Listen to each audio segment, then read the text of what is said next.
obligatoires viennent de commencer. Au programme, les augmentations de salaire, le salaire minimum dans l'entreprise de 1 800 €. Renchérit sur la prime qui ne sera plus Macron, puisque bien sûr elle devait être versée au 31 mars, mais une prime. En plus des négociations, on est parti sur 2,5, l'inflation était à 1,8, mais on demande 2,5. Et on demande cette prime allez, on est parti sur 250 € net. C'est une négociation qui est ouverte.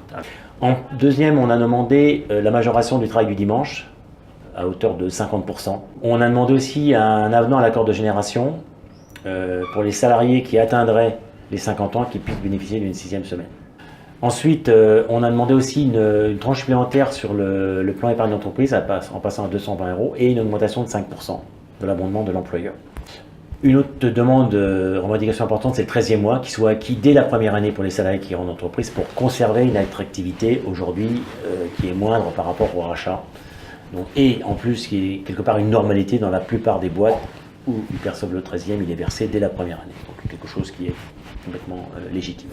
Négocier le télétravail pour tout ce qui est emploi particulièrement administratif, toujours sur la base du volontariat, et le maintien des avantages et compensations. On a abordé aussi le point du droit à la déconnexion qui est lié aussi, justement pour que les salariés, quand ils rentrent chez eux, ils puissent justement vaquer à leurs occupations. La direction est prête aussi à lancer un travail en commun avec nous pour justement essayer de réduire ces éventuelles conséquences qu'ils peuvent avoir à long terme sur le travail du salarié et sur son état de santé. Et la dernière chose, c'est les jours enfants malades. On a demandé une augmentation de 6 à 8 pour les enfants malades, pour les garder non plus, et donc c'est une conséquence financière. Donc ça soit pris en charge par l'employeur, et aussi sur les enfants handicapés, qui aujourd'hui, on voudrait que ça soit passé à 10 jours. Voilà, et aussi sur les enfants malades, de passer de 10 à 12 ans. On attend le 5 avril, qui devrait être la 3e réunion, où la direction nous répondra sur nos demandes communes. Merci à tous, à bientôt.